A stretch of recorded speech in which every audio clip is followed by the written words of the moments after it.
Hey guys, Greg here, Bone Tactical. Got a brand new e-bike in for testing and review. I'm just going to do the unboxing in this particular video and install it, but I'm going to kind of walk you through it.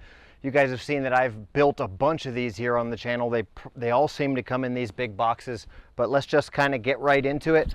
It's tarpon season right now, so if you guys see a juvenile tarpon or something like that roll up in the river behind me, let me know. But in all seriousness, it's been a crazy tarpon season this year. There's been tarpon coming in from all over the place, and we've had a pretty great year. Sharks are out of control eating the tarpon, getting dolphins coming up and down the river. They all pretty come standard in these boxes like this, and they all have varying amounts of stuff to put together. So far, I haven't seen anything that didn't come with the tools needed other than the NPE Ghost Knife. You do have to be careful. If you cut the box to get it out, they're a little tricky to get out because they are very heavy. If you cut the box to get it out, just make sure you don't cut the tires.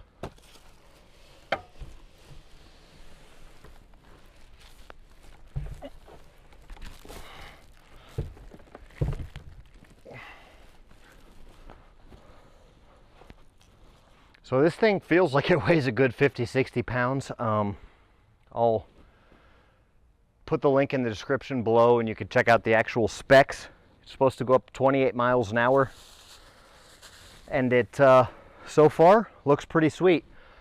Once you do pull it out, you can cut the corners. Just be careful not to cut the tires. You can flip it over, open the top, flip it over, and kind of shimmy the box off of it instead of pulling the bike out. Not a whole lot of people that are buying this are going to be able to lift the bike just out like that. It's heavy, so I'm just letting you know that.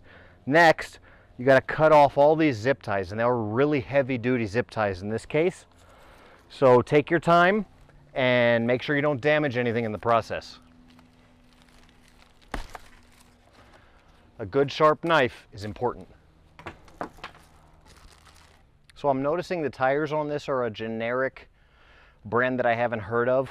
A lot of the tires I've seen on these bikes are Kenda, which is not like a crazy good tire brand. I mean, it's just a kind of a general tire brand in my opinion. But these tires are Chow Yang, which doesn't necessarily mean anything to me. That's not a bad thing. I'm just mentioning that. It might actually be a good thing because that might reflect, the price point might reflect that value in a off-brand tire, and a lot of these are even potentially made in the same factories or very similar factories to the same specifications, since everything's China made anyway. Looking at the aluminum frame here, we've got very good welds, which is to be expected, but we'll mention that. Fit and finish so far on this bike is looking good. I'm looking at a brushed aluminum on the pedal assembly, CNC machining I can see here on the axle for the pedal. All right, so this is all good stuff. Everything's looking really quality. The powder coating actually looks better than what I would say, you know, some of the lower brands are. The seat is very nice, very stylish seat on here.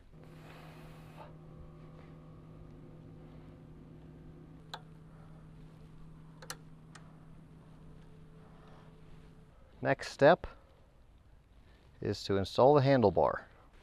I don't know if you guys can see the dolphin behind me, but it's a big bull male dolphin.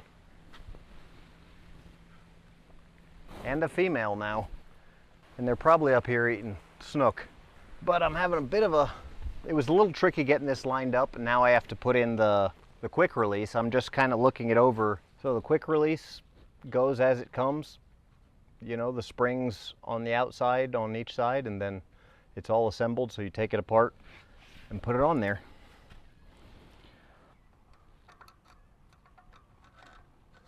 We got the foot pedals on there. It's important to note that one is right hand thread, the other one's left hand thread.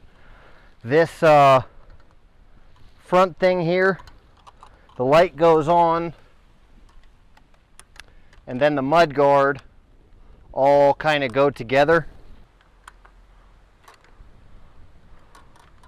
There is a small part on the back that's like a little protector that they recommend that you have a professional put on, and it's on the main, it goes on the main axle hub back here. And it's like protects the chain from derailing, I guess. And it doesn't come with I think it's like an 18 or 19 millimeter, and it doesn't come with one of those. So I'm going to use an impact wrench and do that, because they say that it's any small error can cause a lot of problems. So I'm gonna do that with an impact. Just letting you guys know. It doesn't come with that tool. You can definitely run the bike without it if you had to. I mean, it would function without it, but I'm not going to say that it's recommended to do that.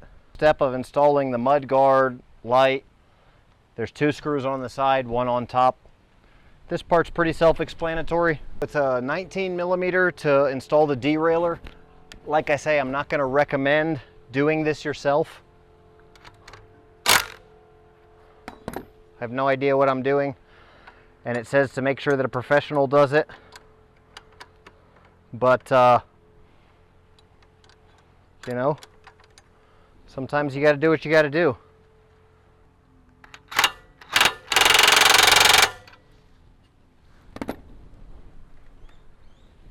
Looks good to me.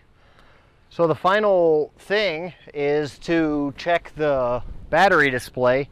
They want you to turn it on and see that it works, I guess. Okay, I do have to set up the handlebars. I'm not going to say that this is difficult, but I don't remember having to install a derailleur on any of the other ones, and I don't really know, if we're being completely honest, why they would not have installed the derailleur from factory, because that part is a very small part that they could have installed that doesn't really affect shipping. So anyway, just 2 cents, my 2 cents for what they're worth.